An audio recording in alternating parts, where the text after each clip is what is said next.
Hello everyone, welcome back to kitchen and rangoli. ఈ రోజు వీడియోలో మష్రూమ్ ఫ్రైడ్ రైస్ రెసిపీని చేసి చూపించబోతున్నానండి. ఈ మష్రూమ్ ఫ్రైడ్ రైస్ని చేసుకోవడం చాలా ఈజీ. ఇది టేస్ట్ కూడా చాలా బాగుంటుంది. కారంగా తిన్న కొందికి తినాలనిపిస్తుంది.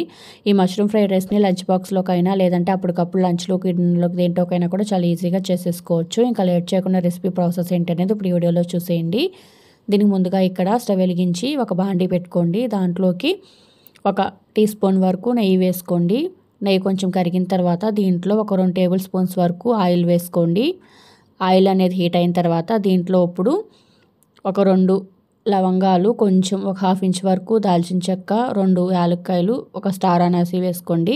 ఇవి వేసుకుంటే ఫ్లేవర్ అనేది బాగుంటుంది. ఒకవేళ మీకు నచ్చకపోతే స్కిప్ చేసేయండి. ఇప్పుడు దీంట్లోనే ఒక ఉల్లిపాయ, 3 పచ్చిమిరపకాయలు, ఒక రెమ్మ కరివేపాకు వేసుకోండి. వేసుకుని ఉల్లిపాయలు ఇవన్నీ కూడా గోల్డెన్ బ్రౌన్ కలర్ వచ్చేంత వరకు ఫ్రై చేసుకోవాలండి. ఇప్పుడు దీంట్లోనే ఇక 8 నుంచి 10 వరకు జీడిపప్పులు కూడా వేసుకోండి.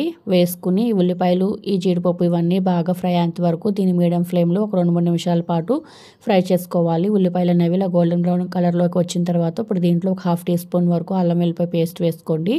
వేసుకుని అల్లం వెల్లిపాయ పేస్ట్ అనేది పచ్చివాసన పోయేంత వరకు మీడియం ఫ్లేమ్లో దీన్ని ఒక 2 నిమిషాల పాటు ఫ్రై చేసుకోండి. 2 నిమిషాలు ఫ్రై చేసుకున్న తర్వాత ఇక్కడ మనము ఒక 200 గ్రామ్స్ వరకు మష్రూమ్స్ తీసుకుని మష్రూమ్స్ని నీట్గా ఇలా క్లీన్ చేసుకోవాలండి. క్లీన్ చేసుకుని ఇలా మరీ చిన్న ముక్కల్లా కాకుండా కొంచెం పెద్ద ముక్కల్లాగానే ఇలా కట్ చేసుకుని ఇలా వేసేసుకుని ఒక 2-3 నిమిషాల పాటు దీన్ని ఇలా ఫ్రై చేసుకున్న తర్వాత ఇప్పుడు దీంట్లో రుచికి సరిపడినంత ఉప్పు, అలాగే ఒక 1/2 టీ స్పూన్ వరకు పసుపు, 1 టీ స్పూన్ వరకు కారం వేసుకోండి.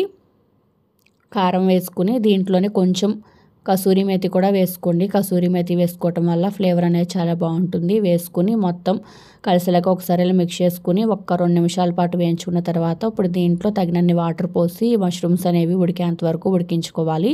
ఇక్కడ మీరు ఒకటి గుర్తుపెట్టుకోవాలండి, మష్రూమ్స్ అనేవి మీరు కావాలంటే ఫస్ట్ క్లీన్ చేసుకునేటప్పుడే కొంచెం ఎక్కువసేపు ఉడికించేసేసి అయినా తీసుకోవచ్చు. లేదంటే కనుక ఇప్పుడు ఇలా క్లీన్ చేసుకుని ఇలా వేసుకుంటాం కదా, వేసుకున్న తర్వాత ఇలా అయినా కూడా ఉడికించుకోవచ్చు. ఇప్పుడు దీంట్లోనే ఒక 1/2 టీ స్పూన్ వరకు జీలకర్ర పొడి, ఒక 1/2 టీ స్పూన్ వరకు ధనియాల పొడి కూడా వేసేసుకుని ఇవి ఆయిల్ అనేది ఇలా సపరేట్ అయ్యేంత వరకు మష్రూమ్స్ అనేవి ఉడికేంత వరకు ఉడికించుకోవాలి. ఉడికించుకున్న తర్వాత ఇప్పుడు దీంట్లోనే కొంచెం కొత్తిమీర వేసి ఒక 2 నిమిషాల పాటు దీన్ని ఫ్రై చేసుకోండి. మష్రూమ్స్ అనేవి ఇలా బాగా ఉడకాలండి. ఉడికి ఇలా ఆయిల్ అనేది సపరేట్ అయ్యేంత వరకు దీన్ని మీడియం ఫ్లేమ్లో ఉడికించుకోవాలి. మష్రూమ్స్ అనేవి బాగా ఉడికిన తర్వాత ఇప్పుడు దీంట్లో ఉడికించుకున్న రైస్ ఒక 2 కప్పుల వరకు వేసుకోండి.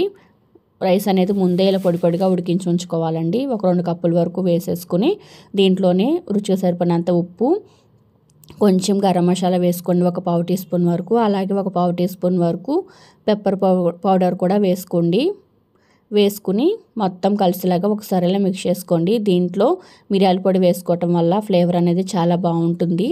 వేసుకుని ఇప్పుడు దీంట్లోనే ఫైనల్గా కొంచెం కొత్తిమీర వేసుకుని మొత్తం కలిసేలాగా ఒకసారి ఇలా మిక్స్ చేసుకుని ఒక 2-3 నిమిషాల పాటు దీన్ని హై ఫ్లేమ్లో ఇలా టాస్ చేసుకోండి. ఇలా టాస్ చేసేసుకుని స్టవ్ అనేది ఆఫ్ చేసేసుకున్నారంటే దీన్ని వేడిగా సర్వ్ చేసుకుంటే టేస్ట్ అనేది చాలా బాగుంటుంది.